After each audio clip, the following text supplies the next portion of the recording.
The rope swayed in the desert wind like a serpent waiting to strike. Evangeline McKenna stood on the scaffold, her bare feet against the rough wooden planks, feeling the splinters dig into her skin. The crowd below thirsted for blood, their faces twisted with righteous fury as they hurled accusations that cut deeper than any blade.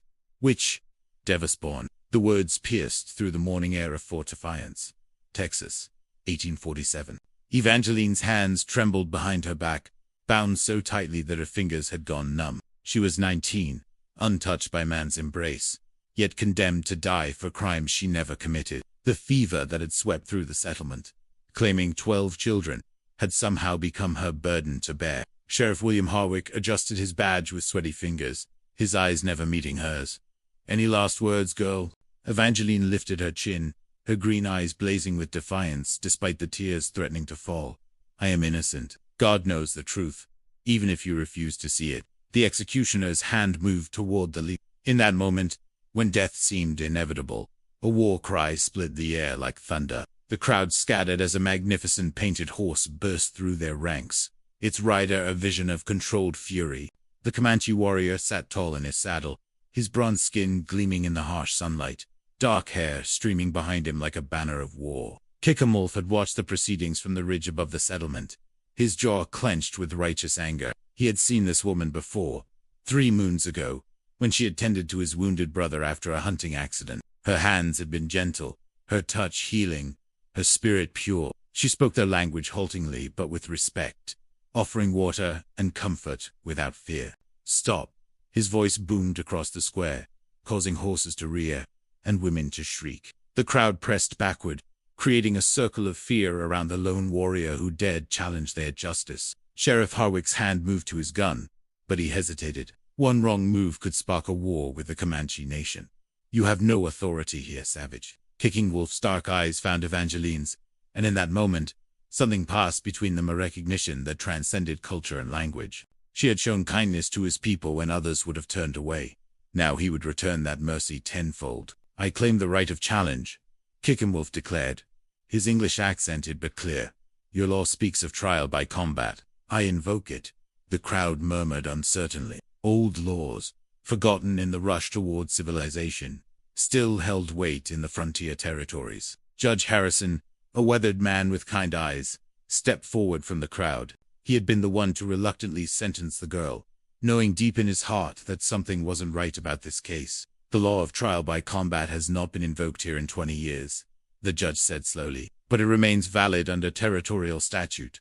Who stands as champion for the prosecution?" Silence fell like a blanket over the crowd. Men who had been eager to watch a hanging suddenly found their boots fascinating. Challenging a Comanche warrior in single combat was tantamount to suicide. Evangeline stared at the warrior in amazement. This man, this stranger, was willing to risk his life for her. The rope that had been moments from claiming her life now seemed like a distant nightmare. "I await your champion," Kickenwolf said, his voice carrying the weight of mountains. The sun climbed higher, casting shorter shadows across the dusty square as tension thickened like smoke. Evangeline remained on the scaffold, the noose still around her neck, but hope flickered in her heart like a candle in a storm. She studied the warrior who had burst into her darkest moment like an avenging angel. His presence commanded respect even from those who called him enemy. Kickenwolf dismounted with fluid grace, his moccasined feet silent on the hard-packed earth. He wore buckskins adorned with intricate beadwork, a testament to his status among his people.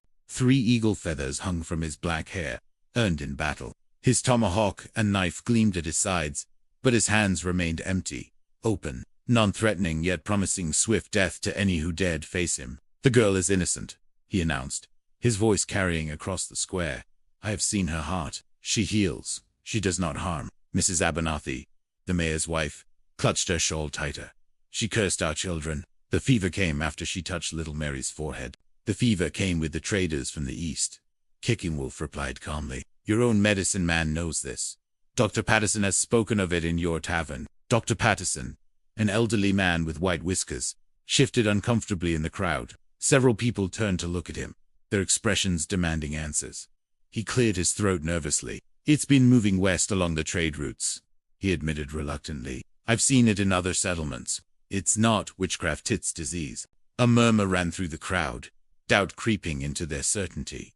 But Sheriff Harwick raised his hand for silence. Even if that's true, the law has spoken. A jury of 12 men who decided her fate before hearing evidence.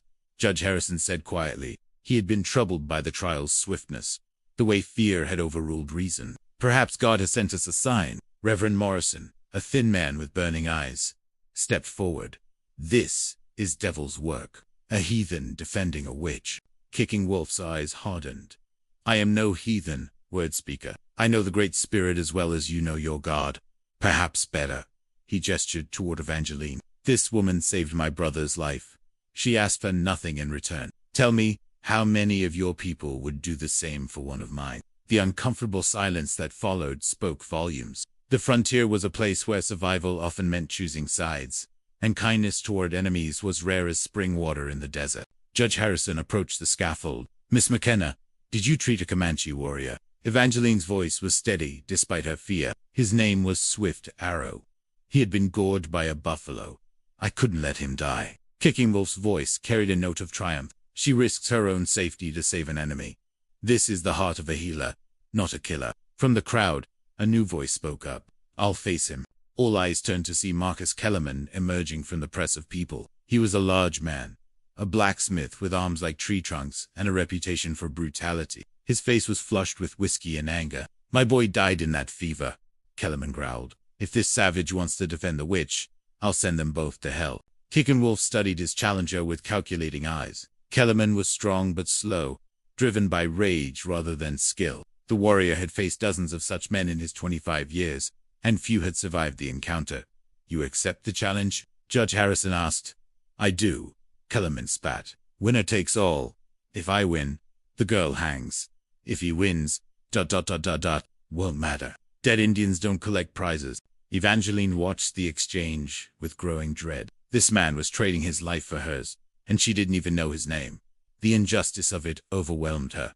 Wait, she called out. I don't even know who you are. Kicking Wolf looked up at her, his dark eyes soft for just a moment. I am called Kicking Wolf. I am a warrior of the Comanche nation, and I will not let innocent blood be spilled while I draw breath. The crowd began to form a circle, pushing back to give the combatants room. Evangeline felt the scaffold shake as someone climbed up behind her. Let's get this rope off you, child, Judge Harrison said gently. Whatever happens, you shouldn't have to watch with that thing around your neck. The circle of spectators grew wider as word spread through Fort Defiance like wildfire. Men abandoned their work, women left their washing, and children climbed onto rooftops for a better view. The morning sun had reached its zenith, casting harsh shadows that seemed to divide the world into light and darkness. Evangeline rubbed her throat where the rope had chafed, her eyes never leaving Kicking Wolf. He moved with the fluid grace of a natural predator, checking his weapons with practiced efficiency.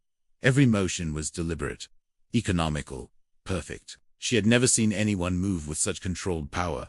Marcus Kellerman, by contrast, stomped around the circle like an angry bull, his massive fists clenched, his face red with drink and fury. He had chosen a sledgehammer as his weapon, the same tool he used to shape iron in his forge. It was a weapon that could crush bone with a single blow, but it was also slow and unwieldy. You sure about this, Marcus? Sheriff Harwick asked quietly.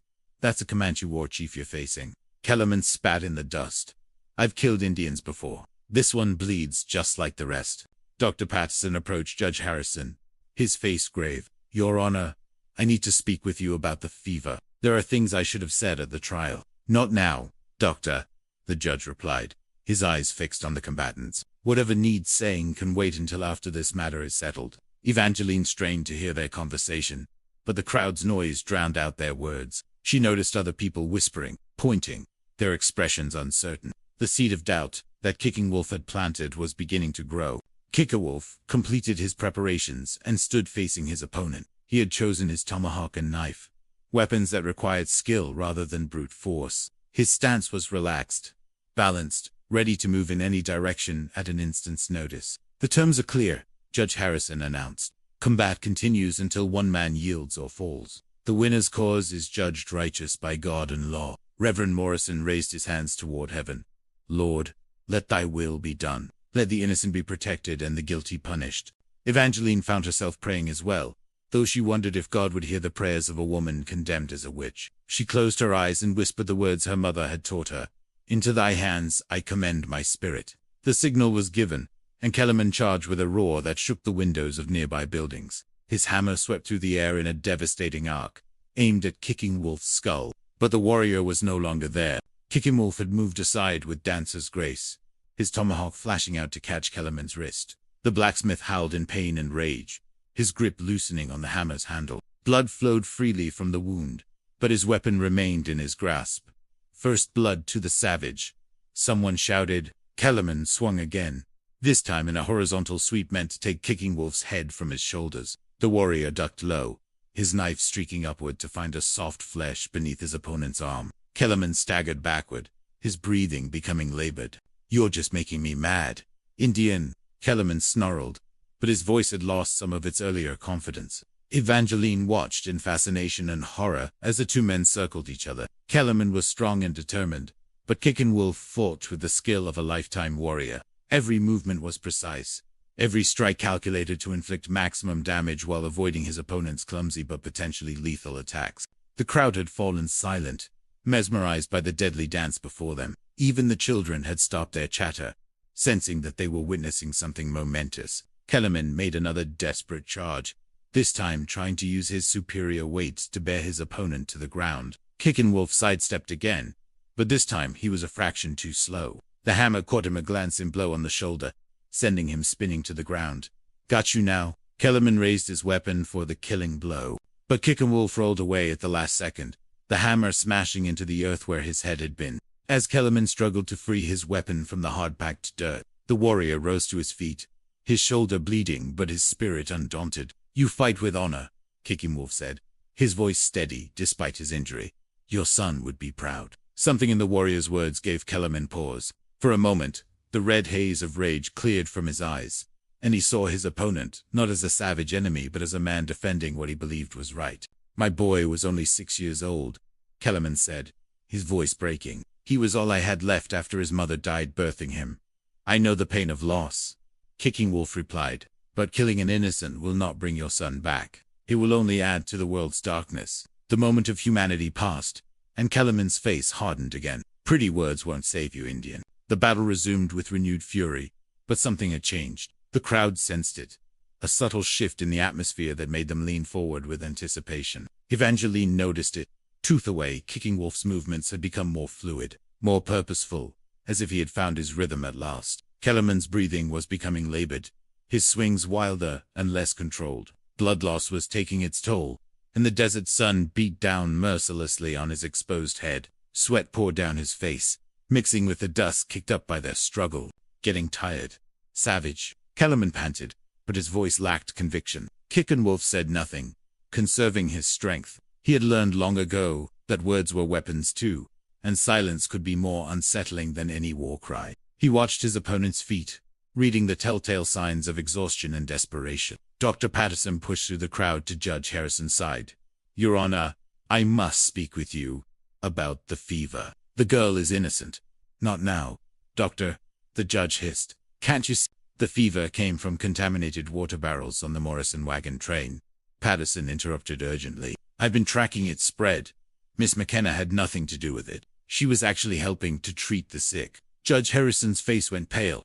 "Why didn't you say this at the trial?" "Because I was afraid," Patterson admitted. "Afraid of the mob, afraid of being blamed for not preventing it. But I can't stay silent while an innocent woman dies." Evangeline strained to hear their conversation, catching fragments that made her heart race. Could it be true? Was there proof of her innocence? She looked around the crowd, searching for friendly faces, but found mostly hostile stares and cruel anticipation. In the circle, Kellerman made another desperate swing, putting all his remaining strength behind it. Kicking Wolf ducked low and came up inside his opponent's guard, his tomahawk finding the blacksmith's ribs. Kellerman gasped and staggered, his hammer falling from nerveless fingers. "Yield," Kicking Wolf said quietly. "You have fought with honor. Your son's memory is not dishonored by surrender." Kellerman looked down at the blood spreading across his shirt, then at his empty hands. The fight had gone out of him, replaced by a bone-deep weariness. I can't. My boy, ... Your boy would want you to live," Kicking Wolf said gently. "He would want you to find peace, not vengeance." The blacksmith's knees buckled, and he sank to the ground. "I yield," he whispered. God forgive me. I yield. A collective gasp rose from the crowd. Some cheered, others cursed, but most simply stared in shocked silence. The outcome they had expected, the death of both the savage and the witch, had not come to pass. Judge Harrison stepped forward, his voice carrying clearly across the square. The trial by combat is concluded. Kickin' Wolf of the Comanche Nation has emerged victorious. By law and by God's will, Miss Evangeline McKenna is declared innocent of all charges. No. Reverend Morrison's voice cut through the crowd like a blade. This is unholy. A heathen's victory proves nothing. It proves that God judges the heart, not the skin. Kickin' Wolf replied, his dark eyes meeting the Reverend's burning gaze. Your own law has spoken. Will you honor it? Or are you men of false words? Dr. Patton chose that moment to step forward. There's more.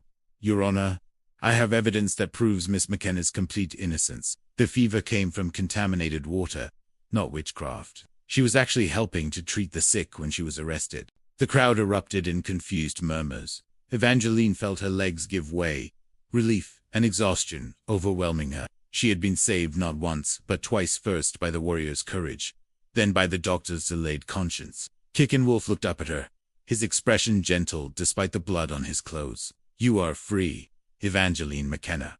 The truth has set you free. She managed to find her voice. Why? Why would you risk your life for a stranger? Because, he said simply, you showed kindness to my people, when others would have shown only hatred. In my nation, such debt can only be repaid with blood or honor. I chose honor. Sheriff Harwick cleared his throat uncomfortably. Well, I suppose, that is, the law has been satisfied. Miss McKenna, you're free to go. But as Evangeline climbed down from the scaffold, she realized she had nowhere to go. The townspeople who had been ready to watch her hang would not welcome her back into their community. She was free, but she was also alone. As if reading her thoughts, Kickin' Wolf approached her. You have no home here now, he said quietly. My people believe that when one life is saved, it becomes the responsibility of the saver. I offer you protection, if you wish it. Evangeline looked around at the faces of the people she had once called neighbors. She saw suspicion, fear, and barely contained hostility. Even proven innocent, she would never be truly accepted here again. I don't know your ways, she said uncertainly. You know the most important way, Kickin' Wolf replied. You know how to heal.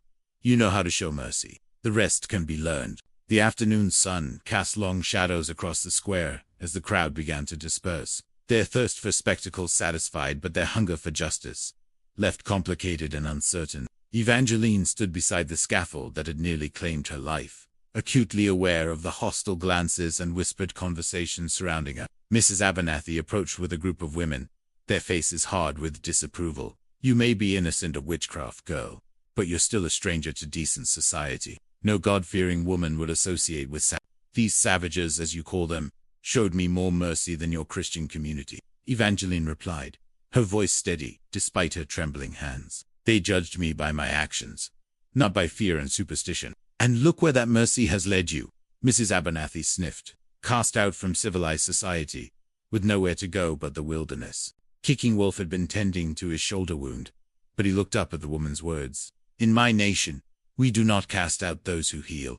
We honor them. He stood and faced the group of women. Your society calls itself civilized, yet you would have killed an innocent woman based on fear. Perhaps you should look more closely at who truly deserves the name savage. The women retreated, muttering among themselves, but their message was clear. Evangeline would find no welcome among the people of Fort Defiant. Dr. Patterson approached her, his face etched with shame. Miss McKenna, I owe you an apology. I should have spoken at your trial. I was a coward. You spoke today, she replied. That took courage. It was too little, too late. But I want you to know, if you choose to stay, I could use an assistance. You have a gift for healing. Evangeline looked at the doctor's kind face, then at the townspeople who watched her with suspicion and fear. Thank you, Dr. Patterson, but I think my time here is finished. Judge Harrison joined them, his expression troubled. Miss McKenna, I failed you. I let fear guide my judgment instead of law. If you choose to leave, I'll provide you with papers proving your innocence and a letter of recommendation. I appreciate your kindness, your honor, Evangeline said, but I wonder if papers will matter where I'm going. Kickin' Wolf had been listening to these exchanges with growing understanding. The white woman faced a choice that would define the rest of her life. She could remain in a world that would never fully accept her, or she could step into the unknown and trust in the honor of people she barely knew. The choice is yours, he said quietly. But know this among my people. You would be welcomed not as a stranger, but as one who has proven her worth. You saved my brother's life. That makes you family. Evangeline felt tears prick her eyes. Family. She had been alone since her parents died in a wagon accident 2 years ago, surviving on the charity of people who now viewed her with suspicion. The word carried a weight she had almost forgotten. What would be expected of me? She asked. To use your gifts in service of the people, Kickenwolf replied. To learn our ways, to honor our customs. And perhaps, he paused, his dark eyes meeting hers, perhaps to help build a bridge between our worlds. Sheriff Harwick had been watching the exchange with growing alarm. Now hold on there, miss. You can't just run off with Indians. There are laws. What laws? Judge Harrison interrupted. She's been declared innocent. She's free to go where she chooses. But it's not natural, the sheriff protested. A white woman among these savages were the only ones willing to defend her life. The judge replied firmly, perhaps we should examine our own consciences before casting stones. Evangeline looked around the square one last time, taking in the faces of the people she had once considered her community. She saw fear, hatred, and suspicion. But when she looked at Kickenwolf, she saw something different: respect, protection, and perhaps the beginning of something deeper. I need time to think, she said finally. Of course, Kickenwolf replied, but know that my offer stands. My people are camped in the canyon beyond the eastern ridge. If you decide to come, follow the hawk's path at sunrise. As the warrior prepared to leave, gathering his weapons and checking his horse, Evangeline found herself memorizing the details of his face. The strong jaw, the intelligent eyes, the way he moved with unconscious grace. This man had risked everything for her, and she barely knew him. Kickenwolf, she called out as he mounted his horse. He looked down at her, waiting. Thank you, she said simply, for everything. He nodded solemnly. Honor demands, no less. But know this, Evangeline McKenna, what I did today, I did not, from duty alone. His eyes held hers for a moment longer than necessary. I will wait for your answer. As he rode away, Evangeline stood in the middle of the square, truly alone for the first time in her life. The scaffold loomed behind her, a reminder of how close she had come to death. Before her lay 2 paths, one leading back to a life of suspicion and isolation. Dr. Patterson touched her arm gently. You don't have to decide tonight. My offer stands as well. You could stay, help me treat the sick, rebuild your life here. Evangeline looked at the kind doctor, then at the townspeople who still watched her with wary eyes. Could I really?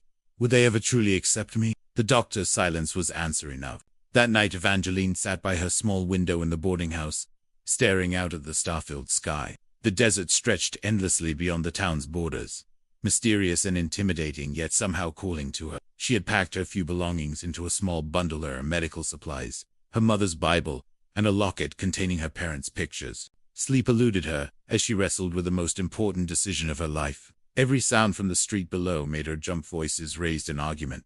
The clatter of hooves, the slamming of doors. The town that had once felt like home now seemed hostile and foreign. A soft knock at her door interrupted her thoughts. She opened it to find Maria Santos, the Mexican woman who helped Dr. Patterson with his patients. Maria had been one of the few people to show her kindness during the trial. I brought you some food, Maria said, entering with a tray of warm tortillas and beans, and some wisdom, if you'll listen. Evangeline accepted the food gratefully. I have lived in 2 worlds, Maria said, settling into the room's only chair, Mexican and American. I know what it means to be caught between them. Sometimes the heart must choose a path that the mind cannot understand. But to live among the Comanche, I don't know their language, their customs. I would be completely dependent on their goodwill. Maria smiled knowingly. You already depend on goodwill here. The difference is, they have already proven theirs. This town has proven the opposite. What if I can't adapt? What if I make terrible mistakes? Then you learn from them, Maria said simply. The Comanche are not so different from us. They love their children, mourn their dead, celebrate their joys. They are people, not monsters, despite what the newspapers say. Evangeline ate slowly, considering Maria's words. You think I should go? I think you should listen to your heart. It is already decided, hasn't it? Before Evangeline could answer, another knock came at the door. This time, it was Dr. Patterson. I'm sorry to disturb you so late, he said, but I thought you should know. There's been talk in the saloon. Some of the men are saying that Indian sympathizers aren't welcome in Fort Defiance. They're not just talking about the Comanche. Evangeline's blood ran cold. They're talking about me. And anyone who would employ you, the doctor confirmed. I'm sorry, my dear. I wish things were different. Maria stood and moved to the window. There's more. I saw Sheriff Harwick speaking with some men earlier. They were planning to send a message to the territorial governor about the Indian problem in the area. They want military action. They want to attack Kicking Wolf's people? Evangeline asked, alarmed. They want to drive all the Comanche out of the territory, Dr. Patterson said grimly. What happened today has given them excuse to call for blood. Evangeline felt a chill run through her. By accepting Kicking Wolf's protection, she would be walking into a world that was about to become far more dangerous. But by staying, she would be condemning both herself and potentially the man who had saved her life. How long do I have? She asked. The messenger rides out at dawn, Maria said, but it will take weeks for any military response. Still, there may be vigilante action before then. Dr. Patterson looked at her with sympathetic eyes. My dear, I fear your choices have become even more limited. If you stay, you'll be in constant danger. If you go, you'll be seen as a traitor to your own people. Then I'll be a traitor, Evangeline said with sudden clarity. My own people were ready to hang me for helping a wounded man. If that's what they call loyalty, then I want no part of it. As the first pale light of dawn began to creep over the horizon, Evangeline made her final preparations. She left most of her belongings behind, taking only what she could carry: her medical supplies, some simple clothes, and a few precious mementos of her family. Maria had provided her with a horse, an old but reliable mare named Esp. She will carry you safely, Maria assured her. And if you ever need a friend in this world, remember that you have one in me. Dr. Patterson pressed a small bag into her hand. Medical supplies? He explained.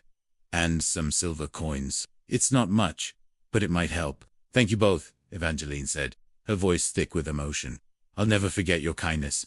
As she rode out of Fort Defiance, she didn't look back. The town that had been her home for 2 years was already becoming a memory. Instead, she focused on the path ahead, following the eastern ridge, as Kicking Wolf had instructed. The sun rose slowly, painting the desert in shades of gold and crimson. High overhead, a red-tailed hawk circled, its cry echoing across the vast landscape. Evangeline took it as a sign, urging Esperanza forward toward the canyon where her new life awaited. She had no idea what she would find among the Comanche, but she knew she was riding toward people who had already proven their honor. Behind her lay a world that had judged her by fear and superstition. Ahead lay the unknown, but also the possibility of acceptance and belonging. The hawk's path led her toward the rising sun, toward a future she could not imagine but had chosen to embrace. With each step, she felt the weight of her old life falling away, replaced by something new and frightening and wonderful. The canyon opened before Evangeline like a hidden world, its red walls towering above her as she guided Esperanza down the winding path. The morning sun cast long shadows across the rocky landscape, and the air was filled with the scent of sage and juniper. She had been riding for 3 hours, following the hawk's path as Kicking Wolf had instructed, and now she understood why the Comanche had chosen this place. It was a fortress carved by nature itself, with multiple levels of caves and ledges that could house an entire tribe while remaining hidden from enemies. Springs bubbled up from the canyon floor, creating small pools surrounded by green vegetation. It was beautiful and practical, a perfect sanctuary for a nomadic people. As she descended into the canyon, Evangeline became aware of eyes watching her. She caught glimpses of movement among the rocks, warriors positioned to defend their home. Her heart raced, but she forced herself to remain calm. These people had already accepted her through their champion's victory. She hoped that acceptance would extend to her presence among them. A figure emerged from behind a large boulder, and Evangeline's breath caught. It was Kicking Wolf, but he looked different here in his own territory. Gone was the careful formality he had shown in the white settlement. Here, he moved with the natural authority of a leader among his people. You came, he said, his voice carrying a note of something that might have been relief. I came, she confirmed, dismounting from I had no choice, really. Your people offered me something mine could not. Kicking Wolf studied her face, reading the determination and uncertainty warring in her green eyes. You are afraid. Yes, she admitted, but I'm more afraid of living a life without honor than I am of learning new ways. He nodded approvingly. Fear without cowardice is wisdom. Come, my grandmother wishes to meet the white woman who showed mercy to our people. As they walked deeper into the canyon, Evangeline was amazed by what she saw. The Comanche camp was larger than she had expected, with dozens of tipis arranged in careful patterns. Children played in the stream that ran through the center of the camp, their laughter echoing off the canyon walls. Women worked at various tasks preparing food, tending to horses, crafting beautiful items from leather and bead. But it was the men who drew her attention. These were the warriors that fought defiance feared, the savages that the newspapers described as bloodthirsty and cruel. Yet, as she watched them interact with their families, she saw tenderness, humor, and deep affection. They were not the monsters of white imagination, but simply people living their lives according to their own customs. "They are staring," Evangeline observed as they passed through the camp. "You are the first white woman to enter our canyon as a guest rather than a captive," Kicking Wolf explained. "They are curious, but also respectful. You have been accepted through my victory, but you must earn your place through your actions." They stopped before a tipi that was larger and more elaborately decorated than the others. Hanging from its entrance were strings of shells, feathers, and other ornaments that spoke of honored age and wisdom. Kicking Wolf called out in the Comanche language, and a voice responded from within. An elderly woman emerged, her white hair braided with silver ornaments, her face lined with the wisdom of many years. She wore a dress of soft deerskin decorated with intricate beads, and her dark eyes held a sharpness that seemed to look straight into Evangeline's soul. "This is my grandmother, Bright Moon," Kicking Wolf said. "She is the keeper of our healing traditions, and the wisest woman among the people." Bright Moon approached Evangeline slowly, her keen eyes taking in every detail. She reached out and touched Evangeline's hands, examining them with the attention of one who understood the importance of a healer's touch. "These hands have brought comfort to the suffering," she said in accented English. "I felt their gentleness when they tended to my grandson Swift Arrow." "Your grandson?" Evangeline looked between Kicking Wolf and the elderly woman in surprise. "Swift Arrow is my brother," Kicking Wolf explained. "When you saved his life, you saved part of our grandmother's heart. She has been eager to meet you." Bright Moon smiled, her weathered face transforming with warmth. "Come, child. You must be tired from your journey. We will speak of your place among us. But first, you must rest and eat." As they entered the tipi, Evangeline was struck by its spaciousness and comfort. Beautiful buffalo robes covered the ground, and the walls were decorated with painted scenes of hunts and ceremonies. A fire burned in the center, its smoke rising through an opening at the top. The space felt warm and welcoming, nothing like the harsh conditions she had expected. "Sit," Bright Moon commanded gently, indicating a place beside the fire. "Tell me why you chose to leave your people for ours." Evangeline settled onto the soft robes, accepting a bowl of what appeared to be stew. It was delicious, rich with meat and herbs she couldn't identify. "My people were ready to kill me for showing mercy. They call it Christian charity when they practice it, but witchcraft when I do the same." "And what do you seek among us?" Bright Moon asked. "Acceptance," Evangeline replied honestly. "A place where I can use my gifts to help people without fear of persecution. And perhaps," she glanced at Kicking Wolf, who sat silently listening, "perhaps a chance to learn from healers who truly understand the art." Bright Moon nodded approvingly. "You speak truth. I can see it in your eyes. But you must understand, joining our people is not like changing your dress or your hair. It means accepting our ways, our beliefs, our responsibilities to one another." "I understand," Evangeline said. "Or at least, I'm willing to learn." "Good." Bright Moon stood and moved to a collection of pouches and bundles hanging from the tipi's walls. "Then your education begins now. Kicking Wolf, leave us. This is women's work." Kicking Wolf rose to leave, but paused at the entrance. "Evangeline," he said quietly, "my grandmother is hard but fair. Trust her wisdom." After he left, Bright Moon returned with several bundles of dried plants. "First, you must learn our medicines. Your white doctors know some things, but they have forgotten much that our people have always known." For the next several hours, Evangeline found herself immersed in a world of healing knowledge that was both familiar and completely foreign. Bright Moon showed her plants that could stop bleeding, reduce fever, and ease pain. She explained the spiritual aspects of healing, the importance of ceremony and prayer in the healing process. "Medicine is not just about the body," Bright Moon explained as she demonstrated how to prepare a potion. "It is about the harmony between body, mind, and spirit. Your people have lost this understanding. Some of us are trying to remember," Evangeline said, thinking of Dr. Patterson and his gentle approach to healing. "Yes," Bright Moon agreed, "but they fight against the wisdom of the earth, trying to force healing instead of guiding it. We work with the natural world, not against it." As the afternoon wore on, Evangeline began to understand that she was receiving more than just medical instruction. She was being inducted into a way of life that viewed healing as a sacred responsibility, not just a profession. "You have much to learn," Brightmoon said finally, "but you have the heart for it. That is the most important thing." "What happens now?" Evangeline asked. "Now you begin your new life," Brightmoon replied. "You will stay with my family until you are ready to establish your own place among us. You will learn our language, our customs, our ways of seeing the world, and you will discover whether you truly belong here."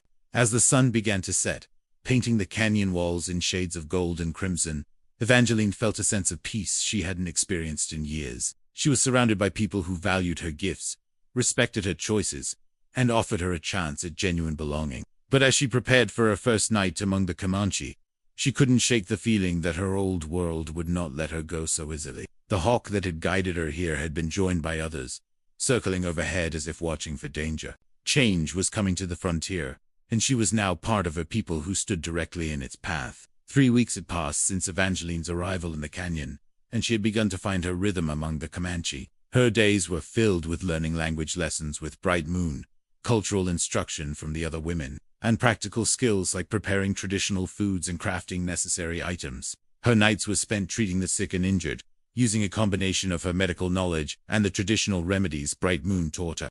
The children had been the first to accept her completely. They showed no fear of her pale skin or strange ways, instead clustering around her whenever she appeared, eager to learn English words or hear stories about the outside world. Their innocent acceptance had gradually worn down the adults' natural suspicion. "You are learning quickly," Brightmoon observed as Evangeline successfully prepared a complex herbal remedy for Swift Arrow's lingering shoulder injury. The young warrior had been grateful for her continued care, though he remained somewhat formal in her presence.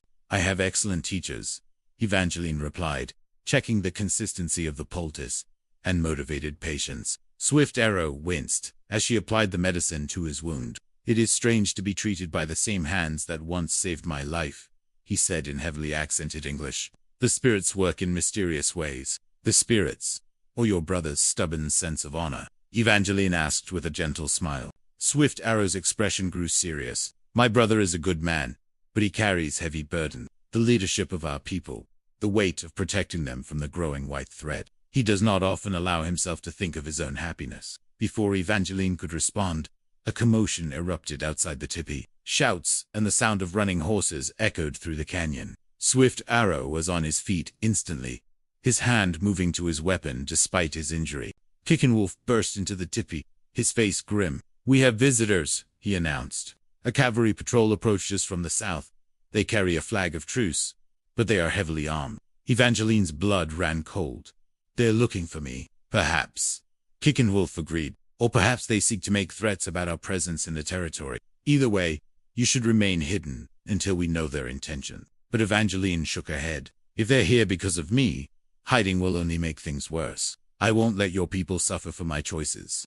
Brightmoon placed a weathered hand on her shoulder. "Child, you are one of us now. We do not abandon our own to appease enemies, and I won't let innocents pay the price for my decisions," Evangeline replied firmly. "I'll face whatever they've come to say."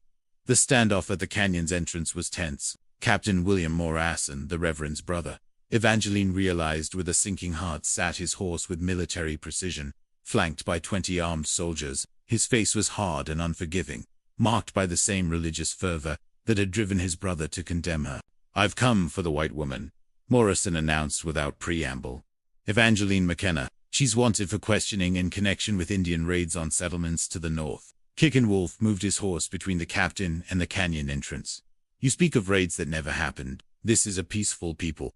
We have taken no hostile action against your settlements. Nevertheless, the woman will come with us," Morrison insisted. "She has valuable information about Indian movements and intentions." "I have no such information," Evangeline said, riding forward on Esperanza. "I've been here less than a month, and I've seen nothing but peaceful people trying to live their lives." Morrison's eyes fixed on her with undisguised disgust. "You've betrayed your own kind, woman. Living among savages like some kind of heathens. I've found more humanity among these savages than I ever did in Fort Defiance," Evangeline replied, with quiet dignity. "They offered me protection when my own people wanted to hang me."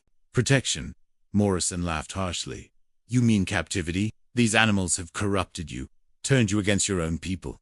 but it's not too late. Come with us willingly, and we'll see that you receive proper Christian guidance. Kicking Wolf's hand moved to his weapon.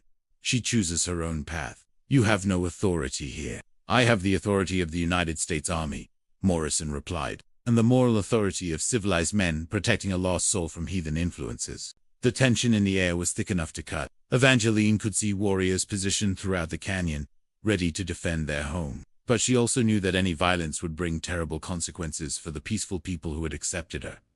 What guarantee do I have of fair treatment? She asked. You have my word as a Christian officer, Morrison replied. Evangeline almost laughed at the irony. The same Christian community that had been ready to hang her now claimed to offer salvation. Forgive me, Captain, but I've had experience with Christian justice. I'll take my chances with the Comanche. Morrison's face darkened. Then you force my hand. I'm authorized to use whatever force is necessary to secure your return. Against 20 warriors in their own stronghold, Kicking Wolf asked calmly. You would lose most of your men before you reach the canyon floor. And for what? One woman who chooses freedom over persecution. For the principle of the thing, Morrison replied. We cannot allow white women to live among Indians. It sets a dangerous precedent. The only dangerous precedent, Evangeline said, is the one where fear and hatred override justice and mercy. I've made my choice. Captain, I suggest you respect it. Morrison was about to reply when a new voice cut through the tension. Stand down, Captain. You have no authority here. All eyes turned to see Judge Harrison riding up the canyon trail, accompanied by 2 territorial marshals. The judge looked tired and older than his years, but his voice carried the weight of legal authority. Judge Harrison, Morrison said with barely concealed frustration. I wasn't aware you were in the area. I came as soon as I heard about your mission, the judge replied. Miss McKenna has been legally declared innocent of all charges. You have no grounds for taking her into custody. She's living among hostiles, Morrison protested. That makes her a security risk. She's living among peaceful people who have committed no crimes, Harrison cried. And as far as I know, there's no law against choosing your own companions.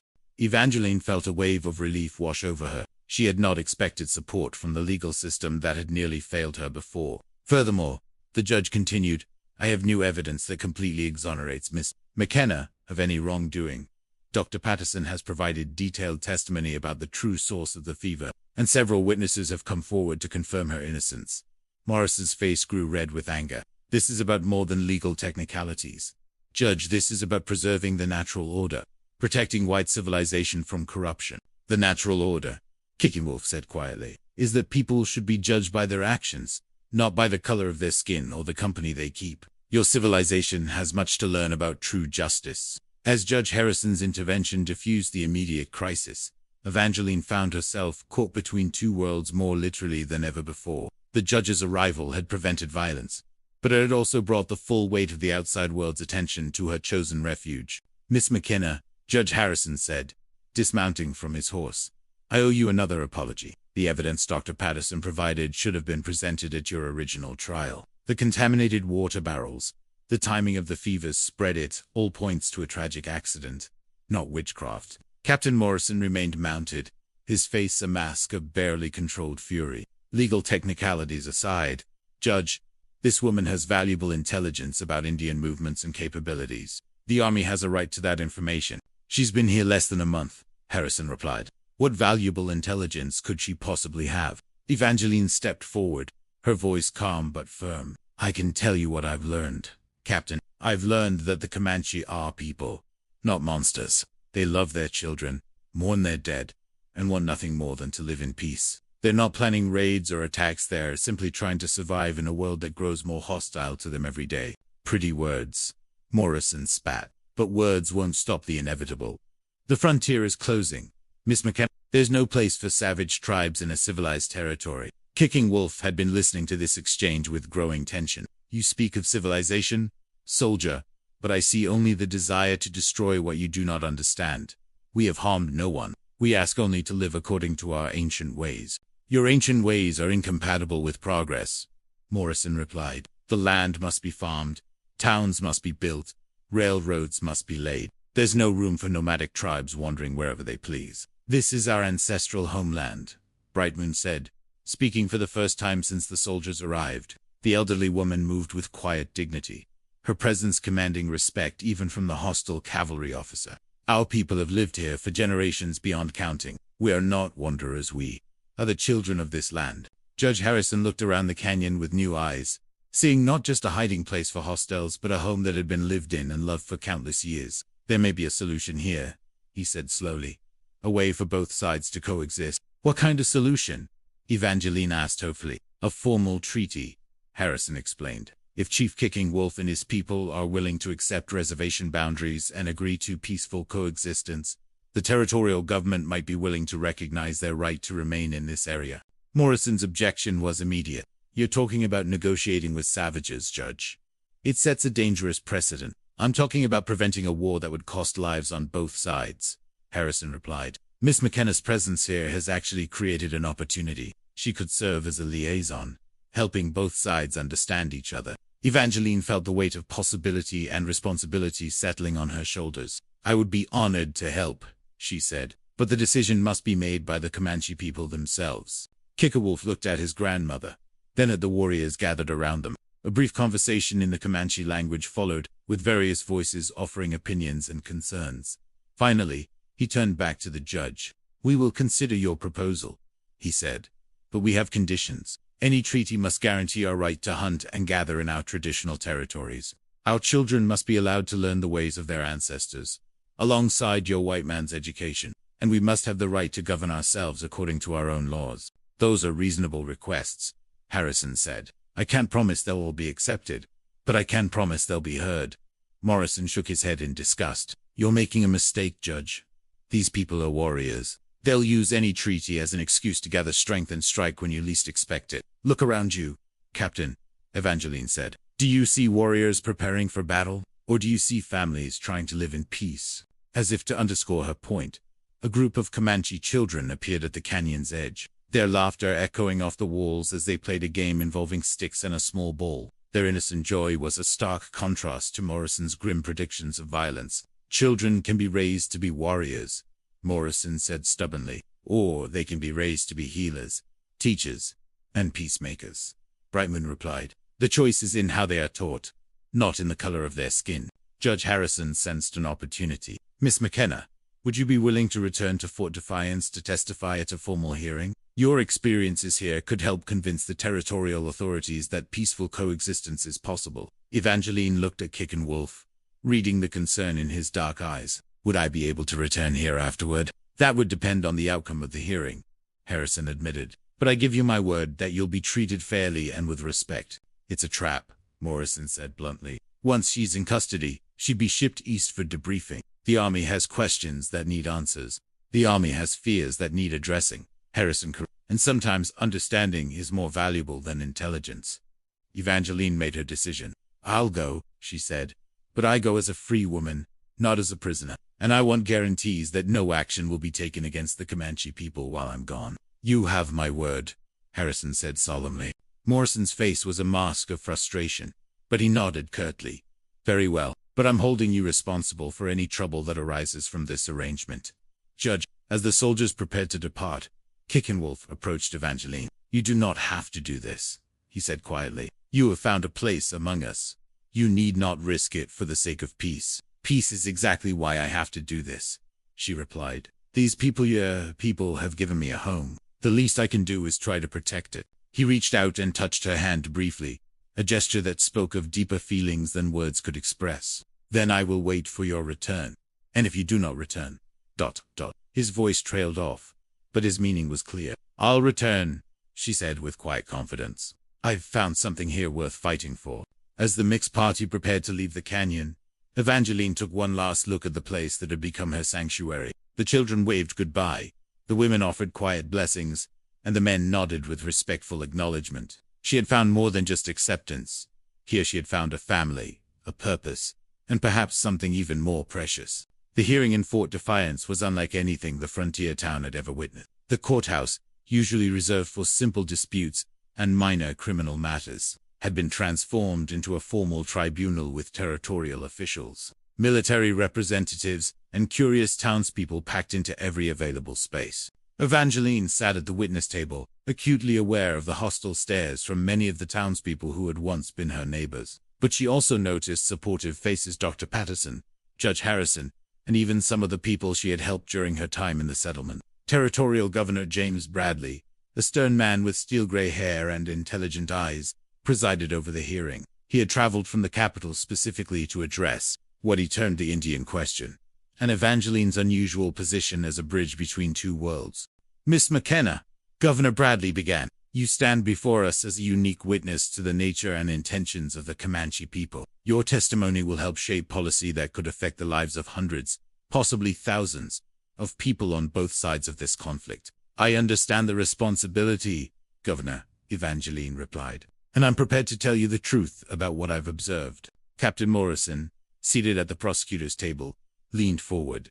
"The truth, Miss McKenna, or the lies you've been fed by your savage protectors?" Judge Harrison's gavel came down hard. "Captain Morrison, you will address the witness with respect or you will be removed from these proceedings." Governor Bradley gestured for Evangeline to begin. "In your own words, Miss McKenna, tell us about your experiences among the Comanche." Evangeline took a deep breath and began to speak. She told them about the canyon sanctuary, the peaceful daily life of the people, the children's laughter, the elders' wisdom, and the warriors' dedication to protecting their families, rather than attacking others. "They are not the savages portrayed in your newspapers," she said. "They are people with their own culture, their own laws, their own deep spirituality. They've shown me more kindness and acceptance than I ever received from my own people. But they are still primitives," Morrison interjected. "They cannot be allowed to impede the progress of civilization." "What is civilization, Captain?" Evangeline asked. "Is it the willingness to hang an innocent woman based on fear and superstition? Is it the desire to destroy people simply because they live differently than you do? If so, then I prefer the primitive ways of the Comanche." A murmur ran through the courtroom. Some voices expressed approval, others shocked at her bold words. Governor Bradley raised his hand for silence. "Miss McKenna, what would you recommend as a solution to the current tensions?" "Coexistence," she replied without hesitation. "The Comanche people want nothing more than to live in peace in their ancestral homeland. They're willing to accept reasonable boundaries and formal agreements. They're not seeking to drive out settlers or attack innocent people. They simply want to preserve their way of life." "And you believe this is possible?" the governor asked. "I know it is," Evangeline said firmly. "I've seen it work. I've lived it. When people approach each other with respect instead of fear, with understanding instead of hatred, miracles can happen." At that moment, the courtroom doors opened, and Kicking Wolf entered, flanked by several of his warriors. The crowd erupted in nervous chatter, but the Comanche leader moved with calm dignity, his eyes seeking only Evangeline. "Your Honor," he said, addressing Governor Bradley, "I come to speak for my people." Morrison half rose from his chair. "This is highly irregular. You cannot allow armed savages into a legal proceeding." "I see no weapons," Judge Harrison observed, "and I see a leader who has come to speak for his people's future." Governor Bradley studied Kicking Wolf with interest. "You may speak, Chief, but make it brief." Kicking Wolf's voice carried clearly through the packed courtroom. "I come to tell you that the white woman speaks truth. My people desire peace. We do not seek war with the settlers, but we will not surrender our homeland without a fight. The woman you call Evangeline McKenna has shown us that not all white people are our enemies. She has become one of us, not through capture or force, but through choice and mutual respect." "And what do you propose?" Bradley asked. "A treaty," Kicking Wolf replied. "Fair boundaries, mutual respect, and the right to live according to our ancient ways. In return, we offer peace and our assistance in protecting this territory from those who would truly harm it." Captain Morrison stood up. "Governor, you cannot seriously consider negotiating with these people. They're obstacles to progress, nothing more." "Progress toward what?"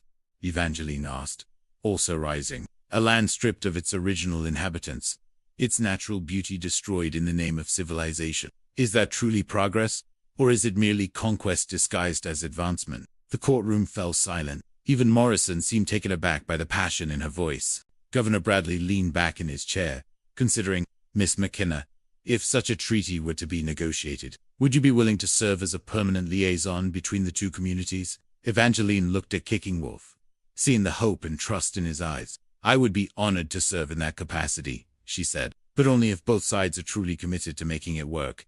"And you, Chief Kicking Wolf, would you accept Miss McKenna in such a role?" "She has already proven herself among my people," Kicking Wolf replied. "She would be welcomed, not as an outsider, but as a bridge between worlds." Governor Bradley stood, his decision made. I am prepared to recommend to the territorial legislature that formal negotiations begin immediately. Miss McKenna, you will serve as our primary leader. Chief Kicking Wolf, you will have 60 days to prepare your people's formal proposal. Captain Morrison's face was red with anger. This is a mistake that will be paid for in blood.